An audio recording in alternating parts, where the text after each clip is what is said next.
열왕기상 16장 12절에서 13절의 말씀 우리 한 목소리로 읽겠습니다. 바하사의 온 집을 멸하였는데 선지자 예후를 통하여 바하사를 꾸짖어 하신 여호와의 말씀같이 되었으니 이는 바하사의 모든 죄와 그의 아들 엘라의 죄 때문이라.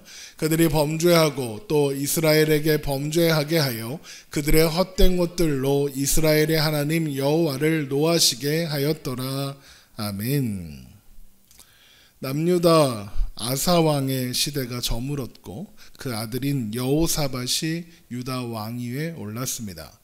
그런데 열왕기상은 여기에서 남유다 왕들의 이야기는 잠시 멈추고 그래서 여호사밧의 이야기는 열왕기 22장까지 연기가 됩니다. 그리고 나서 21장까지는 북이스라엘의 왕들에 대한 이야기를 이어서 기록하기 시작합니다. 남유다의 왕조가 다윗의 가문으로 이렇게 이어지는 것과는 달리 북이스라엘의 왕조는 여로보암의 가문으로 이어지지 못하고 여러 번 바뀝니다. 여러 번 교체가 되게 합니다. 그 시작은 여로보암이 죽고 그 아들인 나답이 왕위에 오른 지 2년이 흘렀을 때 일어나게 됩니다. 열왕기상 15장 25절입니다. 유다의 왕 아사 왕 둘째 해 여로보암의 아들 나답이 이스라엘의 왕이 되어 2년 동안 이스라엘을 다스리니라. 2년을 다스렸습니다. 하나님은 일개 노동 감독관이었던 여로보암을 북이스라엘의 왕으로 삼아 주셨습니다. 그러면서 하나님은 여로보암에게 단 한 가지를 요구하셨죠. 그게 무엇이었느냐? 하나님을 신뢰해라. 하나님을 의지해라. 그러면 너의 왕권을 공고하게 견고하게 해주겠다라고 약속하셨죠. 열왕기상 11장 37절입니다. 내가 너를 취하리니 너는 내 마음에 원하는 대로 다스려 이스라엘 위에 왕이 되되 내가 만일 내가 명령한 모든 일에 순종하고 내 길로 행하며 내 눈에 합당한 일을 하며 내 종 다윗이 행함같이 내 율례와 명령을 지키면 내가 너와 함께 있어 내가 다윗을 위하여 세운 것 같이 너를 위하여 견고한 집을 세우고 이스라엘을 내게 주리라.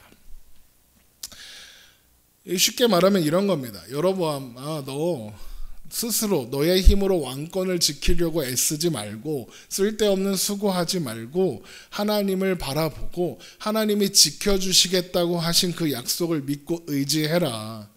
그래서 하나님의 말씀에 순종하면 너의 왕권은 견고할 것이다. 그겁니다. 여로보암은 그렇게 하면 되겠죠. 가장 쉬운 방법이 주어져 있습니다. 그런데 왕이 된 여로보암은 하나님의 약속을 신뢰하는 대신에 자신의 지혜와 생각을 따라서 자신이 가장 지혜롭다고 생각하는 방법을 따르기로 합니다. 그래서 한 일이 무엇이었느냐? 베델과 단에 우상을 만들어 세우고 이게 하나님이다 라고 하는 거였습니다. 하나님을 의지하는 어쩌면 가장 쉽고 보장도 확실한 방법을 거부하고 자신의 방법으로 백성들의 마음을 얻어 왕위를 견고하게 하고자 했던 겁니다. 자, 그러면 여로보암이 자기의 노력으로 그 왕위를 견고하게 지킬 수 있었겠습니까? 솔로몬도 하지 못한 일을 여로보암이 어떻게 하겠습니까? 그는 평생에 남유다와 전쟁을 해야 했습니다. 그의 아들 아비암도 그랬습니다. 그러니까 르호보암과 아비암의 시대 내내 전쟁을 해야 됐습니다. 그래서 아비암의 시대에는 남쪽의 성읍들을 빼앗기기도 하죠. 그래서 성경은 여로보암의 22년 동안의 통치를 싸움의 역사였다고 평가합니다. 열왕기상 14장 19절 여로보암의 그 남은 행적 곧 그가 어떻게 싸웠는지를 그리고 또 어떻게 다스렸는지를 이스라엘 왕 역대지략에 기록했다. 어떻게 다스렸는지보다 어떻게 싸웠는지가 앞에 나온다는 건 여로보암의 통치하에 있었던 일이 싸움이었다라는 겁니다. 그리고 여로보암이 왕이 된 지 22년 뒤에 그가 죽고 그의 아들 나답이 왕이 됩니다. 그러니까 여로보암의 역사는 어쩌면 자신의 왕위를 또 왕권을 지키기 위한 싸움의 연속이었습니다. 자, 그런데 하나님은 그에게 어떻게 하셨느냐? 그래, 네 맘대로 해봐라. 너 이제 꺼져라. 이렇게 하신 게 아니라 하나님은 끝까지 여로보암을 설득하십니다. 그래서 여로보암의 아들인 아비야의 죽음을 허락하시고 또 그의 죽음과 함께 하나님께서 여로보암의 집이 멸망하게 될 거다라는 선포를 주시는 겁니다. 열왕기상 14장 10절. 그러므로 내가 여로보암의 집에 재앙을 내려 여로보암에게 속한 산에는 이스라엘 가운데 매인자나 노인자나 다 끊어버리되 거름더미를 쓸어버린 같이 여로보암의 집을 말갛게 쓸어버릴지라.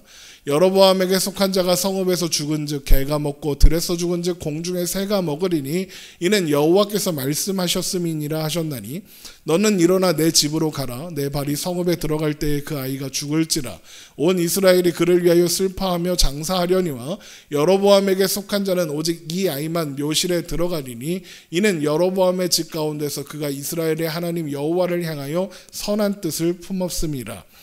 여호와께서 이스라엘 위에 한 왕을 일으키신즉 그가 그날에 여로보암의 집을 끊어버리리라. 언제냐 하니 곧 이제라.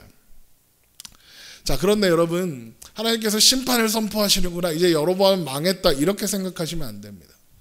이건 하나님의 설득입니다. 한번 생각해 보십시오. 하나님께서 여로보암을 심판하는 게 목적이다. 그러면 어떻게 하면 됩니까? 그냥 하시면 됩니다. 굳이 뭐하러 미리 알려줍니까? 알려줄 필요가 없습니다. 경고하실 필요가 없어요. 그냥 그렇게 하시면 됩니다. 그런데 하나님은 미리 알려주시고 경고를 하시는 겁니다. 왜 그렇게 하시겠습니까? 하나님의 목적이 심판 자체에 있는 것이 아니기 때문입니다. 하나님은 인간이 죄인이라는 것을 뻔히 아십니다. 하나님 인간이 죄인인 거 모르십니까? 그런데 인간이 죄를 지었다고 너 심판할 거야, 벌 줄 거야, 그렇게 말씀하실 필요가 없죠. 죄인인 거 아시는데요. 그냥 심판하고 그냥 끝장내버리면 그만 아닙니까? 뭐하러 벌 주겠다 막 그렇게 막 뭐라고 하십니까? 그런데 하나님은 심판을 선포하고 벌 주겠다고 하십니다. 너에게 재앙을 주겠다 막 그렇게 말씀하십니다. 네가 이러저러 했으니까 심판을 받게 된다 막 이렇게 경고를 하세요. 지금 하나님은 지금 여로보암의 집에 기필코 절대로 용서하지 않고 저주를 내릴 거야, 너 한번 당해봐라, 그러시는 게 아닌 겁니다. 지금 여로보암의 행동이 초래한 결과가 무엇인지 알려주는 겁니다. 너의 행동이 이런 결과를 초래할 거다. 너의 집안에 재앙이 있을 거다. 지금처럼 계속해서 우상을 섬기고 죄를 행하고 그러면 죄의 결과가 너와 너의 가문에 임하게 될 거다라고 알려주시는 거예요. 왜요? 이게 무슨 뜻이겠습니까? 저주와 심판을 선포하시는 게 아니라 설득하시는 거죠. 그러지 말라고. 그만 멈추라고. 너의 행동의 결과가 이렇게 될 거니까 정신을 차리고 빨리 대책을 세워야 되지 않겠냐. 그래서 임박한 죄의 결과를 당하지 말라고. 지금의 행동에서 돌이켜서 망하는 길로 가지 말라고 알려주시는 거예요. 하나님께서 복음을 선포하실 때 예수 안 믿으면 지옥 간다, 죄인인 상태로 죽으면 지옥 간다, 왜 그렇게 선포합니까? 너희들 다 지옥 갈 거야, 이런 뜻이겠습니까? 너희들의 죄의 결과가 지옥으로 끝이 날 거니 죄에서 돌이키라는 겁니다. 그게 핵심입니다. 지옥 보내버리는 게 핵심이 아니라. 지금까지 여로보암의 인생을 보면 하나님께서 말씀하신 대로 되지 않은 일이 없었습니다. 하나님께서 여로보암에게 너 왕 될 거야 그러셨죠. 그랬더니 여로보암이 왕이 되었습니다. 왕이 된 이후에 제단을 쌓아놓고 거기다 제사를 지내는 날 하나님의 사람이 가서 야 이거 무너질 거야 라고 하니까 그대로 되었습니다. 또 지금은 너의 아들 아비야가 죽을 거다 라고 했더니 그대로 되었습니다. 그러면 여로보암은 어떻게 해야 됩니까? 그 평생에 하나님이 말씀하시면 그대로 되는구나를 배웠어야 하는 거 아닙니까? 그럼 돌이켜야 하지 않겠습니까? 그런데 여로보암은 끝까지 하나님의 말씀을 듣지 않습니다. 하나님은 여로보암에게 너의 집안이 망할 거다 계속 그러시는데, 그럼 여로보암은 이번에도 말씀대로 되겠구나, 정신을 차려야겠구나, 그래야 하지 않습니까? 그러면 자신의 행동을 멈추고 방향을 전환해야 하지 않겠습니까? 그런데 지금 이제 하나님께서 이제 너 정말 끝이야 라고 하시면 어떻게 하면 마지막 기회 아닙니까? 돌이킬 수 있는 겁니다.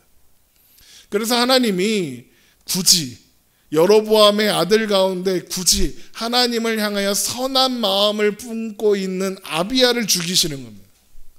그러면서 뭐라고 합니까? 이 아이만 묘실에 들어간다 그러는 겁니다. 평안할 거다. 하나님을 향해 선한 뜻을 품었던 아비야만이 묘실에 들어가게 된다. 평안을 누리게 된다. 영원한 안식을 누릴 것이다. 하나님 앞에서 하나님께 선한 뜻을 품는 것만이 영원한 안식을 누릴 수 있는 유일한 길이다라고 가르쳐 주신 겁니다. 그런데 여로보암은 이 최후 통첩과도 같은 하나님의 말씀을 듣지 않습니다. 귀를 기울이지 않고 당연히 돌이키지도 않았습니다. 결국 그렇게 끝까지 순종하지 않았던 여로보암은 22년 동안 왕위에 있다 죽고 그의 아들 나답이 왕위에 오르는 겁니다. 열왕기상 15장 25절 유다의 아사 왕 둘째 해 여로보암의 아들 나답이 이스라엘 왕이 되어 2년 동안 이스라엘을 다스리니라. 그러나 여로보암의 뒤를 이어 왕위에 오른 나답도 아버지와 같은 길을 따라갑니다. 열왕기상 15장 26절 그가 여호와 보시기에 악을 행하되 그의 아버지의 길로 행하며 그가 이스라엘에게 범하게 한 그 죄 중에 행한지라. 죄 가운데 행했다입니다. 나답은 몰랐겠습니까? 하나님께서 말씀하신 것을. 자신의 형제인 아비야가 죽는 걸 못 봤겠습니까? 그리고 아버지 여로보암에게 하나님께서 하신 말씀을 나답이 몰랐겠습니까? 여로보암이 알았다면 나답도 아는 게 당연합니다. 그런데 나답도 그 방향을 바꾸질 않습니다. 왜 그럴까요? 이유는 간단합니다. 여로보암이 천수를 누리고 죽었습니다. 하나님 말씀이 틀렸구나. 이렇게 생각하는 겁니다. 물론 여로보암도 하나님의 말씀이 신경 쓰였을 겁니다. 그래서 나름대로 준비는 했을 거죠. 그런데 여로보암이 어떤 준비를 했을까요? 여로보암의 입장에서 자신의 가문을 끊어버릴 만한 사람은 누구였을까요? 열왕기상 14장 14절에 여호와께서 이스라엘 위에 한 왕을 일으키시겠다 했는데, 그래서 여로보암의 집을 끊어버리겠다 하셨는데, 이 이스라엘 위에 세우실 그 왕은 누굴까? 여로보암이 생각할 수 있는 건 한 사람밖에 없습니다. 지금 이스라엘에 한 사람의 왕이 더 있죠.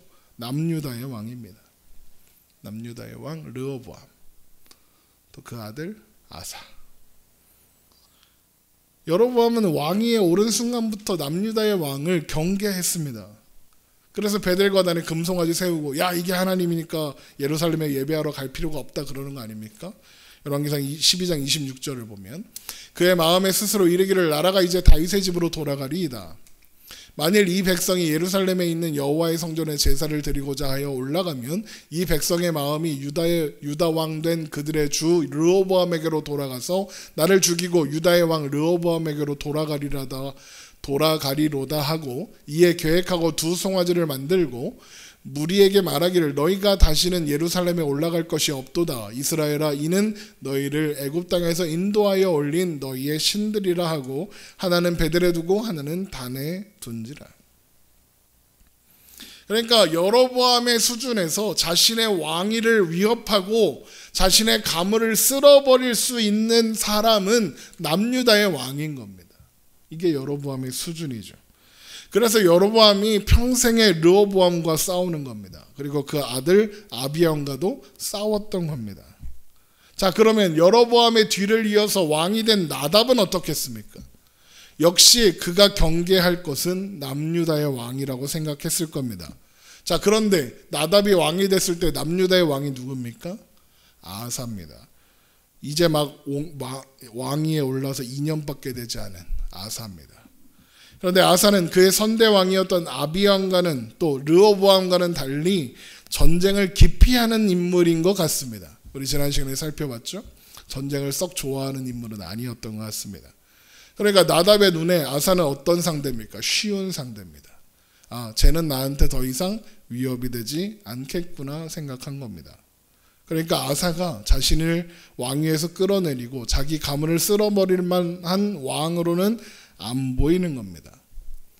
그래서 나답은 제 두 번째 위협으로 생각되는 대상을 공격해서 쓰러뜨리기로 합니다. 그게 블레셋입니다. 그래서 나답은 북이스라엘의 영토였다가 블레셋에게 빼앗겼던 성읍인 기브돈을 공격합니다. 그런데 바로 그곳에서 나답의 신하 바하사가 모반을 일으키고 그리고 바하사의 손에 나답이 죽게 됩니다. 여기 노란색으로 표시한 글씨부터 보세요. 이는 나답과 온 이스라엘이 기브돈을 에워싸고 있었습니다. 기브돈을 공격하려고 포위하고 있는데 어떻게 합니까? 이에 이사갈 족속 아이야의 아들 바하사가 그를 모반하여 블레셋 사람에게 속한 기브돈에서 그를 죽였습니다. 전혀 예상하지 못한 대상으로부터 끌어내림을 당한 겁니다. 그렇게 나답을 죽인 바하사는 왕이 됩니다. 왕이 되어서 제일 먼저 한 일이 뭐겠습니까? 화근을 없애는 겁니다. 화근을 없애는 유일한 방법은 여로보암의 가문을 몰살하는 겁니다. 이것은 하나님께서 말씀하신 대로 하신 그대로죠. 열왕기상 15장 28절 유다의 아사왕 셋째 해 바하사가 나답을 죽이고 대신하여 왕이 되고 왕이 될 때에 여로보암의 온 집을 쳐서 생명 있는 자를 한 사람도 남기지 아니하고 다 멸하였는데 여호와께서 그의 종 실로 사람 아이야를 통하여 하신 말씀과 같이 되었으니 이는 여로보암이 범죄하고 또 이스라엘에게 범하게 한 죄로 말미암음이며 또 그가 이스라엘의 하나님 여호와를 노엽게 한 일 때문이었더라. 나답의 남은 사적과 행한 모든 일은 이스라엘 왕 역대 지략에 기록되었지 아니하였느냐. 여로보암은 하나님의 말씀을 무시했습니다. 왜 무시했죠? 내가 옳다고 생각하니까요. 그래서 하나님의 마지막 경고도 무시했습니다. 그런데 그렇게 이런 방식으로 여로보암은 틀렸고 하나님이 옳으셨다는 것이 드러나게 됩니다. 그렇게 바하사에 의해서 여로보암의 집은 몰락했고 바하사가 왕이 되었습니다. 그러면 여로보암과 나답의 신하였던 바하사는 왜 모반을 일으켰을까요? 바하사의 모반의 과정을 보면 바하사가 모반을 일으켰다 밖에 없습니다. 하나님이 바하사야 너 가서 나답을 죽이고 왕이 되어라 이런 말씀 없습니다. 명령도 없습니다. 당연히 하나님이 도우시는 일도 없었습니다. 그런데 그런 일은 일어납니다. 여러분 보통 신하가 반란을 일으킵니다. 왜 그럴까요? 이유는 단순합니다. 내가 하면 더 잘할 것 같거든요. 조선시대 고려시대 시대를 보십시오. 고려가 무너지고 조선이 왜 세워졌습니까? 조선의 태조인 이성계가 고구려보다 내가 왕하면 더 잘할 것 같으니까 한 거 아닙니까? 그겁니다. 고려를 세운 왕건이 왜 왕건이 되었습니까? 그 앞에 왕이 궁예잖아요. 궁예보다 내가 더 잘할 것 같으니까 왕이 된 거 아닙니까? 그러니까 그게 핵심입니다. 내가 하면 쟤보다 훨씬 나을 것 같다. 잘할 것 같다는 생각. 그래서 반란을 일으키는 사람들은 언제나 자신감과 의지와 열정이 넘쳐납니다. 우리나라 대한민국의 역사 속에서도 그런 사람들 몇 명 있었잖아요. 그렇게 해서 대통령이 된 사람들 얼마나 열정이 넘칩니까? 대통령을 계속 해먹겠다고 그러다가 이제 죽고 막 이러잖아요. 왜? 내가 더 잘할 것 같은 겁니다. 그러니까 바하사도 마찬가지죠. 바하사는 오로지 자신의 능력으로 왕이 된 사람입니다. 바하사는 나답보다 훨씬 잘할 수 있다고 생각하는 겁니다. 자, 그러면 그런 바하사가 왕이 되었으니 어떤 왕이 되었겠습니까? 하나님의 말씀을 순종하고 이런 왕이 되겠습니까? 당연히 여로보암처럼 자기 생각에 옳은 대로 자기 생각에 가장 좋은 방법대로 하는 그런 왕이 되었을 겁니다. 열왕기상 15장 32절 아사와 이스라엘의 바하사 왕 사이에 일생 동안 전쟁이 있으니라. 유다의 아사왕 셋째 해 아이야의 아들 바하사가 디르사에서 모든 이스라엘의 왕이 되어 24년 동안 다스리니라. 바하사가 여호와 보시기에 악을 행하되 여로보암의 길로 행하며 그가 이스라엘에게 범하게 한 그 죄 중에 행하였더라.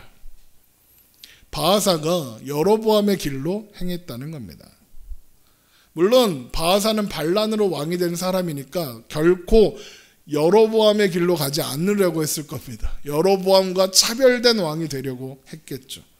그래서 여로보암의 시대에 있었던 정책들을 많이 바꿨을 겁니다. 지금도 대통령 바뀌면 그 전에 있었던 일들과 막 새로운 일들이 막 일어나잖아요. 왜?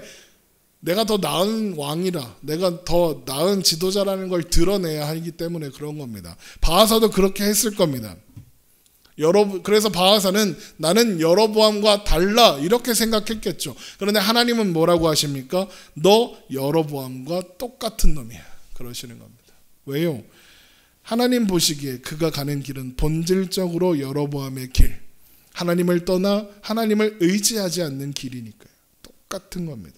무엇을 하느냐가 중요한 게 아니라 그 중심이 어디에 있느냐가 중요한 겁니다.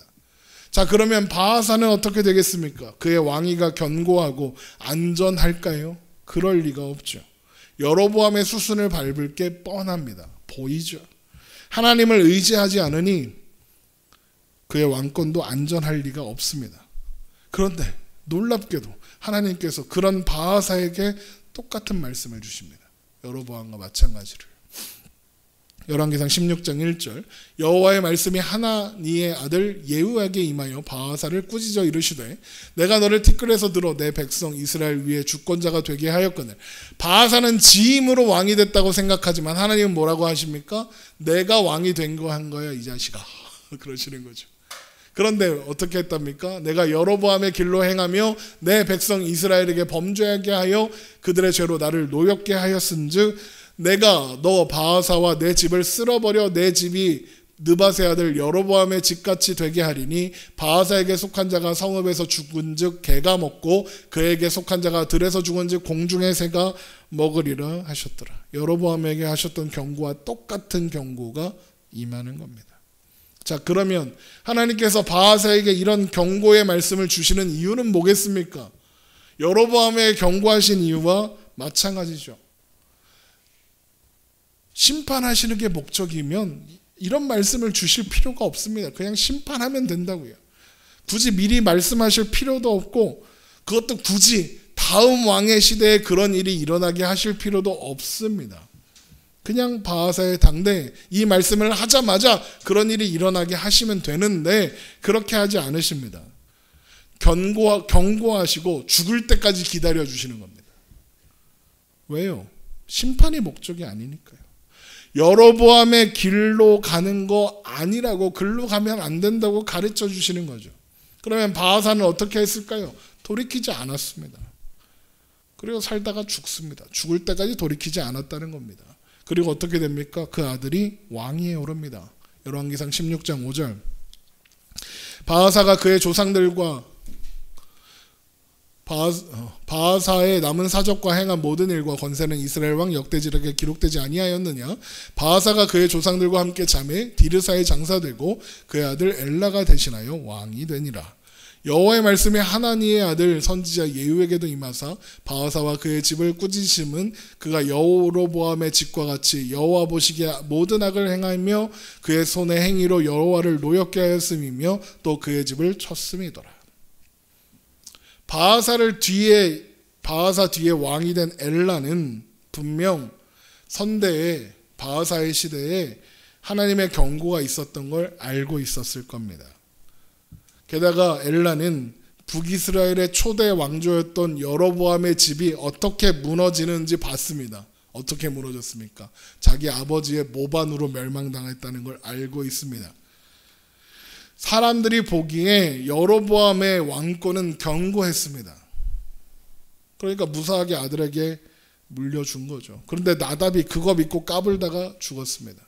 강력해 보이던 왕권이 얼마나 간단하고 쉽게 무너지는지 엘라는 보았고 모든 것을 알고 있습니다.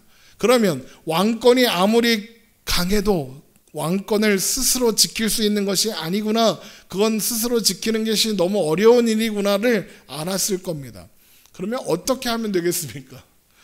아버지 시대에 경고하신 하나님의 말씀대로 하면 됩니다. 돌이키면 돼요. 엘라는 그렇게 해야 합니다. 그런데 그렇게 하지 않습니다. 왜 그랬을까요? 아버지가 그냥 죽었거든요.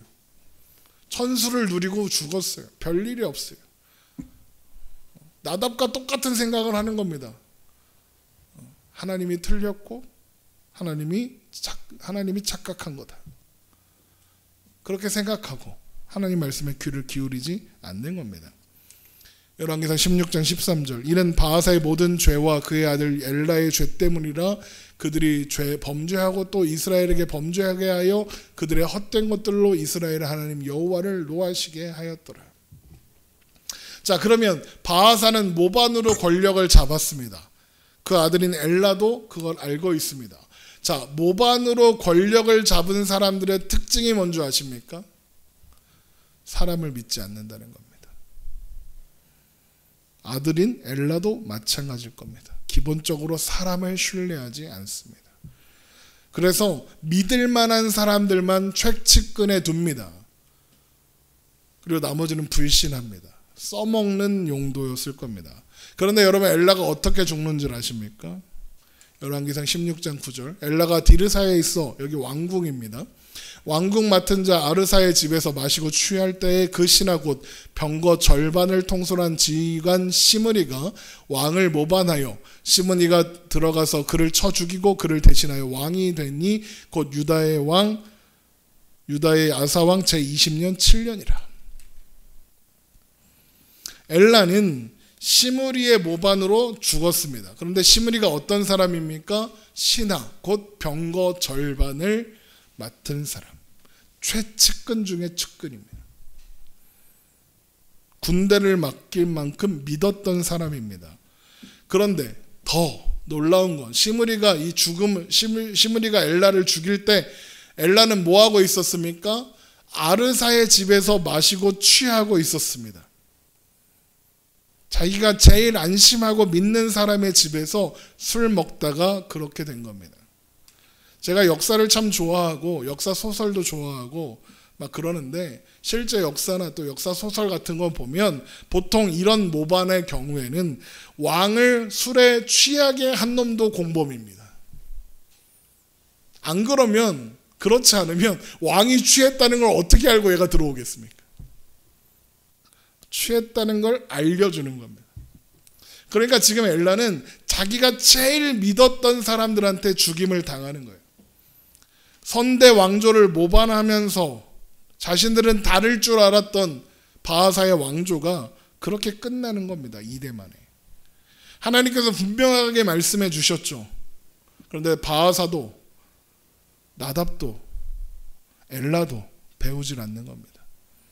그래서 결국 하나님께서 바하사에게 경고하신 일이 엘라의 시대에 일어납니다. 열왕기상 16장 11절 시므리가 왕이 되어 왕위에 오를 때에 바하사의 온 집안 사람들을 죽이되 남자는 그의 친족이든지 그의 친구든지 한 사람도 남기지 아니하고 바하사의 온 집을 멸하였는데 선지자 예후를 통하여 바하사를 꾸짖어 하신 여호와의 말씀같이 되었으니 이는 바하사의 모든 죄와 그의 아들 엘라의 죄 때문이라. 그들이 범죄하고 또 이스라엘에게 범죄하게 하여 그들의 헛된 것들로 이스라엘의 하나님 여호와를 노하시게 하였더라. 자, 그러면 시므리는 왜 또 모반을 했을까요? 똑같은 이유 아니겠습니까? 바하사가 모반했던 이유라 엘라보다 내가 더 나은 사람 같거든요. 엘라가 한참 모자라 보이거든요. 내가 하면 더 잘할 것 같고 내가 하면 더 능력 있게 할 수 있을 것 같은 겁니다. 그래서 엘라를 죽이고 왕위에 올랐습니다. 그런데 더 웃긴 건 그런 시므리가 7일 만에 죽습니다. 유다의 아사왕 제27년에 시므리가 디르사에서 7일 동안 왕이 되네. 7일. 7년도 아니고 7일. 그러면 시므리가 7일, 일주일 동안 뭐 했겠습니까? 와, 모반을 일으켜서 왕위에 오르고 바하사 가면 몰살하는데 며칠 걸리지 않겠습니까? 그리고 이제 다 끝내고 이제 내가 왕이다 하면서 이제 축하하자 할 때쯤이 7일입니다. 그런데 그때 엘라의 또 다른 측근이었던 오물이라는 사람이 군대를 이끌고 블레셋에 속한 기프돈을 공략하려고 그 앞에 진을 치고 있었습니다. 열왕기상 16장 15절 왕이 7일 동안 왕이 있었는데 그때 백성들이 블레셋 사람에게 속한 기프돈을 향하여 진을 치고 있었더니 이때 지휘관이 오물입니다. 그러니까 나답의 대를 이어서 이 성을 공략해야 할 만한 이유가 있었던 겁니다. 그런데 그런 상황에서 군대를 이끌고 오므리가 여기 나와 있는 상황인데 시므리가 모반하여 왕이 되었다는 소식이 이 전장에 들려온 겁니다. 근데 그 백성들이 그 소식을 듣고 어떻게 하느냐? 시므리보다는 우리를 지휘하고 있는 오므리가 훨씬 난데 라고 생각하고 오므리를 왕으로 삼습니다.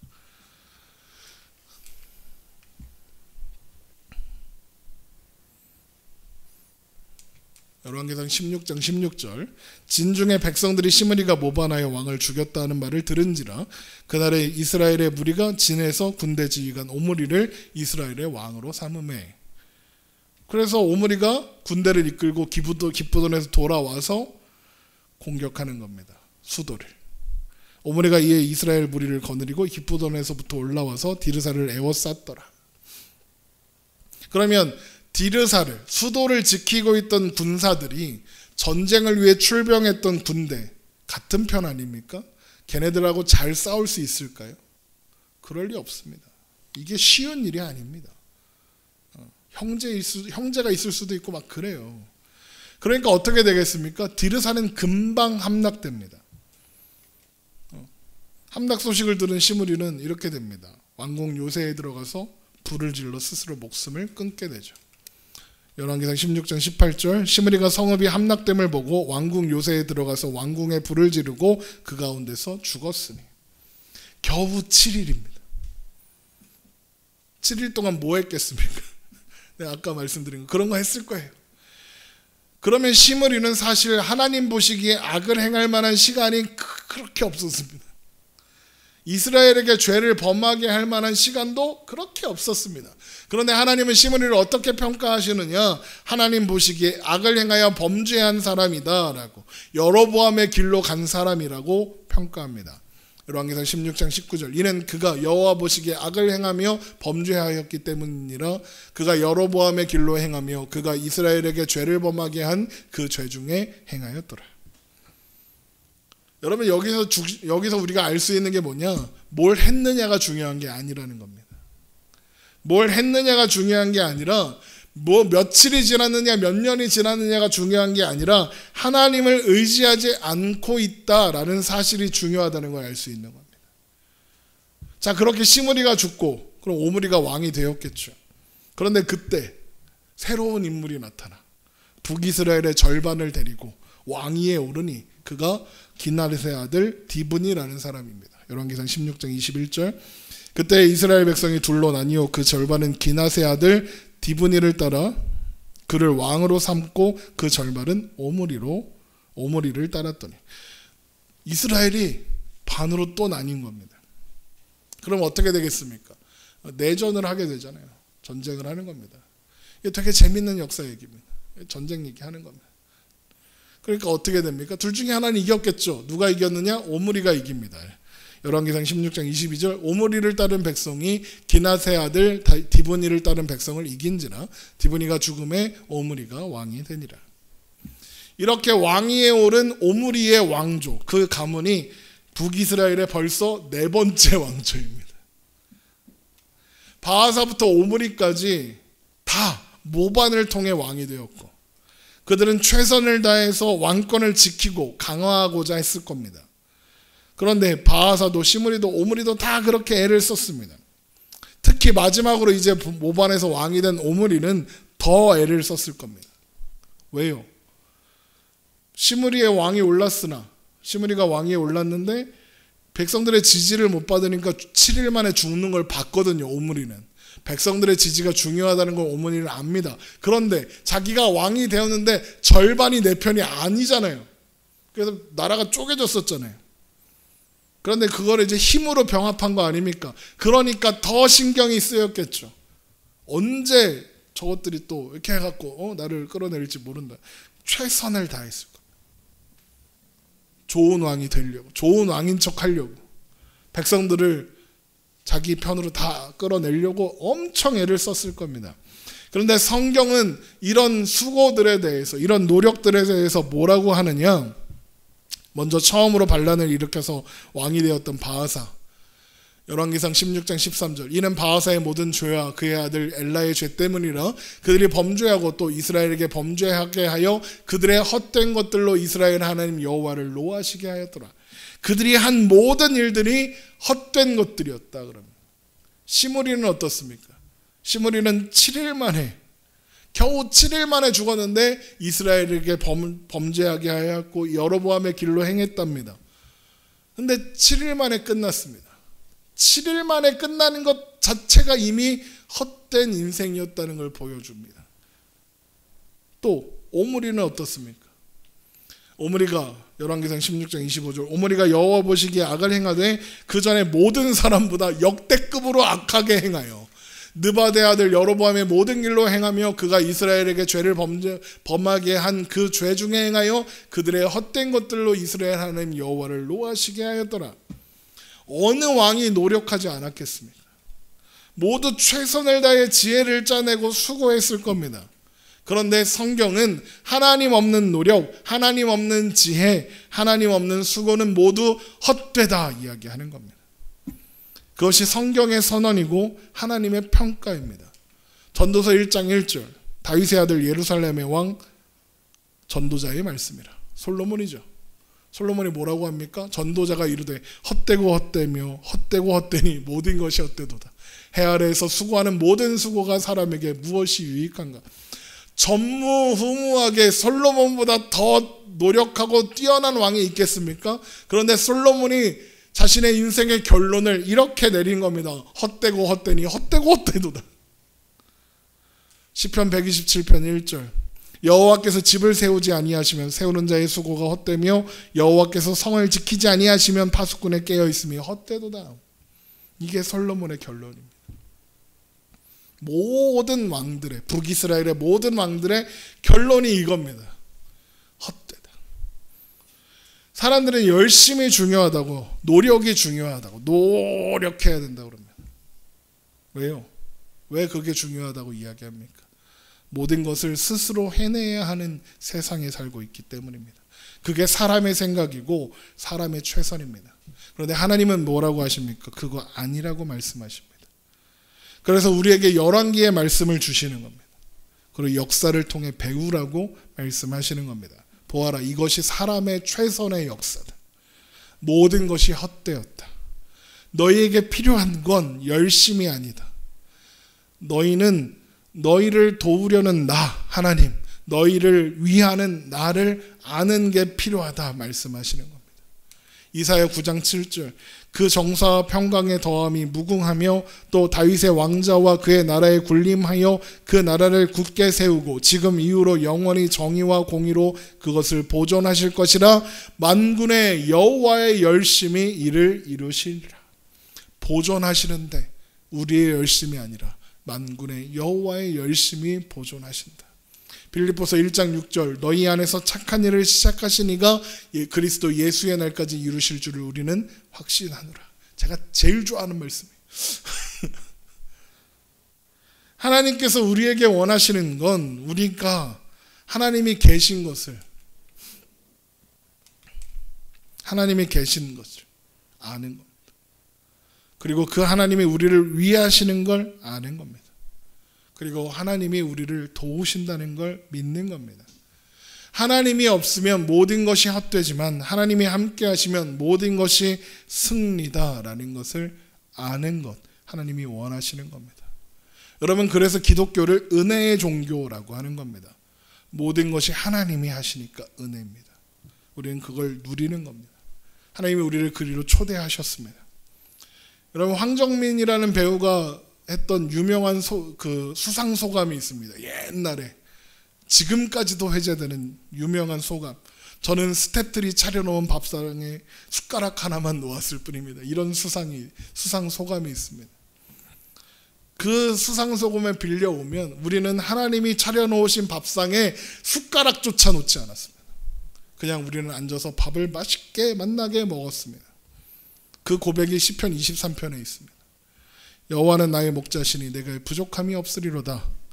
그가 나를 푸른 풀밭에 누이시며 쉴만한 물가로 인도하시는도다. 내 영혼을 소생시키시고 자기 이름을 위하여 의의 길로 인도하시는도다. 내가 사망의 음침한 골짜기로 다닐지라도 해를 두려워하지 않을 것은 주께서 나와 함께 하심이라. 주의 지팡이와 막대기가 나를 안위하시나이다. 주께서 내 원수의 목전에서 내게 상을 차려주시고, 상 주시는 게 밥상을 차려주시는 것. 기름을 내 머리에 부으셨으니 내 잔이 넘치나이다. 내 평생의 선하심과 인자하심이 반드시 나를 따르리니 내가 여호와의 집에 영원히 살리로다. 하나님께서 원수의 목전에서 평안히 밥을 먹을 수 있게 밥상을 차려주신답니다. 거기 앉아서 먹으면 된답니다. 원수가 앞에 있는데 평안하게 먹으면 된다는 겁니다. 오늘 말씀이, 오늘 실패한 왕의 역사가 우리에게 말해주는 건 이겁니다. 하나님 안에 있는 것, 하나님과 함께 하는 것, 그게 가장 쉽고 가장 지혜로운 길이고 하나님 말씀대로 하는 게 가장 안전하다. 너희 생각에 옳다고 생각하느냐? 그 길이 아니다. 말씀을 통해 헛된 길이 무엇인지 배워라. 우리가 있어야 하는 자리는 어디인지 배워라. 우리가 걸어야 하는 길이 무엇인지 배워라. 하나님과 함께라서 참 다행이다. 이걸 알아라. 기억해라. 그래서 하나님 안에서 하나님 때문에 행복하자. 이게 오늘 이야기가 들려주는 말씀의 핵심입니다. 여러분 기억하십시오. 하나님과 함께하는 것이 가장 쉬운 길, 좋은 길, 복된 길입니다. 내 생각에 옳은 길을 생각하기보다 하나님의 뜻이 무엇인지 생각하고 하나님의 뜻 가운데 있는 내가 가장 행복하다는 사실을 기억하며 그렇게 우리 함께 오늘을 사는 저와 여러분 되시기를 주님의 이름으로 축원합니다. 기도하겠습니다.